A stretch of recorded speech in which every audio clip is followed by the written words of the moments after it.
ఇప్పుడు షర్మిల గారు ఇప్పుడు ఈరోజు రోజు రోజుకి ఏ విధంగా తయారవుతున్నారనడానికి ఇక రోజు రోజు కనపడతా ఉంది మనకి.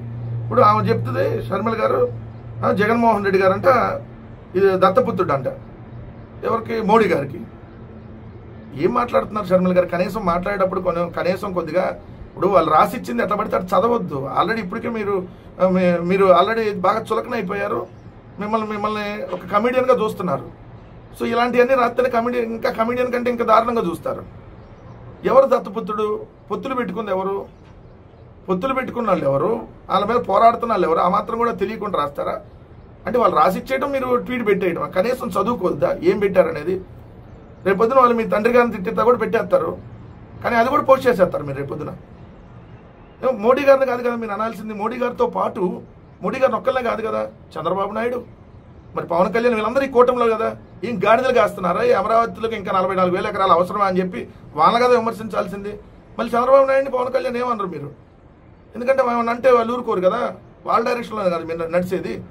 సో వాళ్ళు మోడీ గారిని మాత్రం అనిపిస్తున్నారు. మోడీ గారిని అనండి, ఆయనతో పాటు వీళ్ళ కూడా అనాలి. ఇంకా జగన్మోహన్ రెడ్డి గారి మీద పడి ఇంకా ఏడవమాకండి. ఆల్రెడీ జగన్మోహన్ రెడ్డి గారిని నాశనం చేసిన చాలు. మీరు ఇంకా నాశనం చేయాలనేటటువంటి ఎక్కడో ఉంటారు విలల రూపంలో, ఏది చెల్లెల రూపంలో ఇట్లుంటారని ఏదో సామెతలాగా అది మీకు కరెక్ట్గా యాప్ట్ అవుతుంది.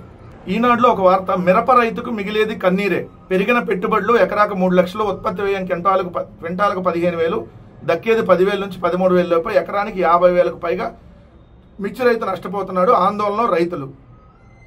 ఇది వాళ్ళు పెట్టిన హెడ్డింగ్. ఎస్, మిర్చి రైతుకు మిగిలేది కన్నీరే. కానీ ఈ కన్నీరు ఎవరి వల్ల వచ్చిందని వాళ్ళు రాయరు. ఇక్కడ వార్త రాస్తారు పాపం, మిర్చి రైతు అంతా కన్నీరే అని. ఇంక కొన్ని రోజులు పోతే జగన్ గారి వల్ల ఇదంతా వచ్చిందని కూడా రాస్తారు. ఆల్రెడీ కొన్ని చోట్ల రాస్తున్నారు ఇట్లా. కానీ ఇప్పుడు మిర్చి రైతులు కన్నీరు ఎందుకు అని అంటే అది రాయరు. కానీ లోపల మ్యాటర్లోకి వెళ్తే ఒప్పుకోక విషయం ఒప్పుకొని రాస్తారు. ఇది రైతులను ఆదుకునేందుకు ముఖ్యమంత్రి చంద్రబాబు కేంద్రానికి లేఖలు రాశారు. ఎప్పుడు రాశాడు చంద్రబాబు నాయుడు గారు? జగన్మోహన్ రెడ్డి గారు గుంటూరు మిర్చి యార్డ్ దగ్గరికి వెళ్ళిన తర్వాత ఆ రోజు సాయంత్రం లేఖ రాశాడు. అప్పుడు దాకా చంద్రబాబు నాయుడు నిద్రపోయాడు, రైతుల గురించి వదిలేశాడు. కానీ జగన్ గారు వెళ్ళిన తర్వాత అప్పుడు కేంద్ర ప్రభుత్వానికి లేఖ రాస్తే వాళ్ళు కేంద్ర ప్రభుత్వం క్వింటాలకు 11,781 రూపాయలు ధర దక్కేలా చూస్తామని హామీ ఇచ్చారు. కొంటాం ఒక 25% అన్నారు.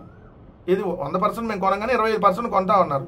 అప్పటికి రైతులకు నష్టమే, 11,786 కూడా కొన్నా కూడా. కానీ ఆ 11,786 ధర దక్కేలా చూస్తామని హామీ ఇచ్చిన ఇంత మట్టికి ఆ రైతుకు సాయం అందే విధంగా విధి విధానాలు ఇప్పుడు వరకు ఖరారు చేయాల. అంటే ఇక్కడి నుంచి ఖరారు చేసి వాళ్ళకి పంపించాల. వీళ్ళు ఇదిగోండి సార్ ఇంతమంది ఉన్నారు దీనికి సంబంధించి. ఎప్పుడు జగన్మోహన్ రెడ్డి గారు మిర్చికి సంబంధించి వెళ్ళి దాదాపుగా 2 నెలలకు పైగా అయింది కదా. 2 నెలలు పైగా జగన్మోహన్ రెడ్డి గారు గుంటూరు వెళ్ళి అయితే ఇప్పటి వరకు విధి విధానాలు ఖరారు చేయలేదంటే ఈ రాష్ట్ర ప్రభుత్వం ఏ విధంగా ఏదైతే రైతుల మీద కక్ష కట్టిందనేది ఈ వార్త చూస్తే అర్థమైంది కదా. ఇది కదా రాయాలి.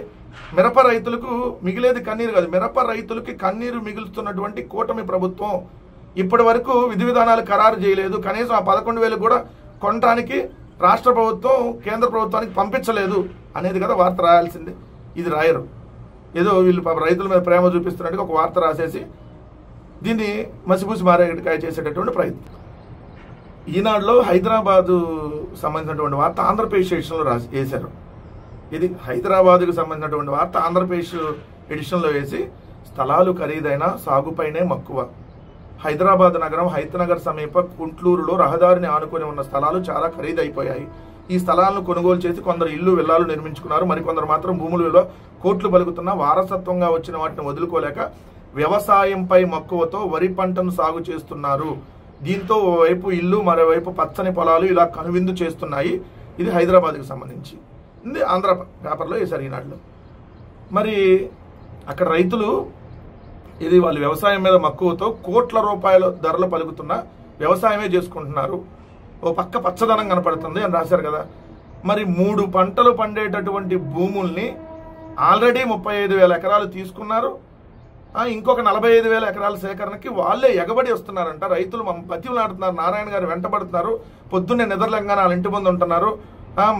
మధ్యాహ్నం లంచ్ కూడా బాగునట్లేదు. రాత్రి అయితే అసలు బయటికి ఎక్కడికన్నా వెళ్ళి ఆయన వస్తే ఆఫీస్ దగ్గర నుంచి ఇంటికి వస్తే ఇంటి దగ్గర కాపలా కాసి మరి మా భూములు తీసుకోండి అని చెప్పి 44,000 ఎకరాలు తీసుకుంటారా లేదా అని చెప్పి ఊర్లు నారాయణ గారు వెంటబడుతున్నాయని రాశారు కదా నిన్నగా మొన్న మీ పత్రికలో. అంటే అక్కడ పాప రైతులు వ్యవసాయం చేసుకోరా? అక్కడ 3 పంటలు పండేది పచ్చదనం పచ్చదనంగా ఉండటం రైతులు జీర్ణించుకోలేరని మీరు రైతుల మీద వ్యతిరేకంగా రాస్తున్నారు వార్తలో. ఎవరు రైతులు కూడా మా భూములు తీసుకుని ఎగబడరు. ఇప్పటికే ఆల్రెడీ ఇచ్చినటువంటి వాళ్ళు ఎందుకు ఇచ్చావురా బాబు అని ఏడుస్తున్నటువంటి పరిస్థితి. మళ్ళీ మీరు 44,000 ఎకరాల భూసేకరణ కాదు, ఒక 5,000 ఎకరాల భూసేకరణ వెళ్ళండి, ల్యాండ్ పూలింగ్ అని వెళ్ళండి, చెప్పులు తీసుకొని ఈరోజు తరుగుతారు మిమ్మల్ని. అక్కడేమో వెంటబడుతున్నారంట రైతులు, మేము సాగు చేసుకోము బాబు, మా భూములు మీకు ఇచ్చేస్తాం ప్రభుత్వానికి, కట్టేయండి ఇక్కడ గ్రాఫిక్స్లో రాజధాని కట్టేయండి అని చెప్పి వాళ్ళు ఎగబడుతున్నారంట. ఇక్కడ మాత్రం హైదరాబాద్లో వాళ్ళు పచ్చదనంగా అసలు వారసత్వం కోట్లు బలుగుతున్నా కూడా వాళ్ళు వ్యవసాయం చేసుకుంటున్నారు. ఎలా వార్తలు ఉంటాయి, వాళ్ళ అవసరమైతే ఏ విధంగా రాస్తారు ఒక్కసారి చూడండి. ఇన్నిసార్లు వీళ్ళకి చెప్పినా కూడా సిగ్గురాదు. ఎందుకంటే రామోజీరావు పోయినా కిరణ నేత్ర పట్టి పీడిస్తూ ఉన్నాడు ఈ రాష్ట్రాన్ని. ఈనాడు ఆంధ్రజ్యోతి అనే దినపత్రికలు పోతే ఈ రాష్ట్రానికి పట్టినటువంటి పీడ వదిలిద్ది.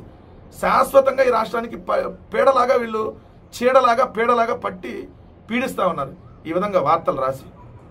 చిరుత మృతిపై విచారణకు పవన్ కళ్యాణ్ ఆదేశం. ఎస్, తప్పులేదు.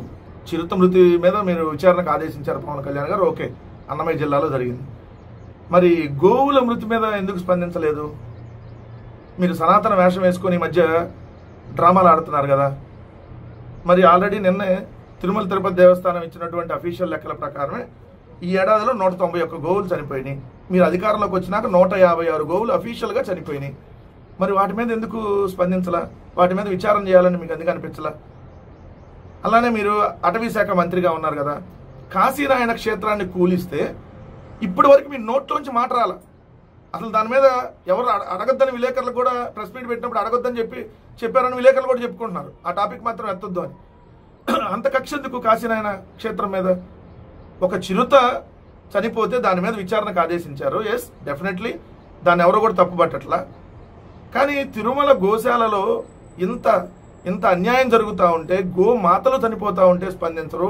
కాశీనారాయణ క్షేత్రం దాన్ని కూల్చేస్తే స్పందించరు.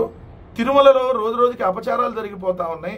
మద్యం తీసుకొని వెళ్తున్నారు పైకి, మద్యం షాపులు నడుపుతున్నారు, పైన బిర్యానీలు తింటున్నారు, పైన కోడిగుడ్లు దొరుకుతూ ఉన్నాయి, పైన ఏదైతే సిలువలు వేసినటువంటి ఉంగరాలు దొరుకుతూ ఉన్నాయి, ఏదైతే పైకి యెహోవా ప్రార్థనలతో కార్లు పైకి వెళ్తూ ఉన్నాయి, అలిపిరి చెక్ పోస్ట్ దాటుకుని పైన కొండ మీదకి, పైన ఏదైతే ఒక గొడవల సంస్కృతి నెలకొంది, డ్రైవర్లు కొట్టుకొని చనిపోతున్నటువంటి పరిస్థితులు నెలకొన్నాయి. ఈ విధంగా తిరుమలలో చెప్పులు వేసుకొని గుళ్ళోకి వెళ్తున్నారు. ఇన్ని అపచారాలు తిరుమలలో జరుగుతుంటే ఏ రోజు విచారణకు ఆదేశించడం లేదే. అంటే ఎలా డైవర్ట్ చేయడానికి వస్తారు వీళ్ళంటానికి?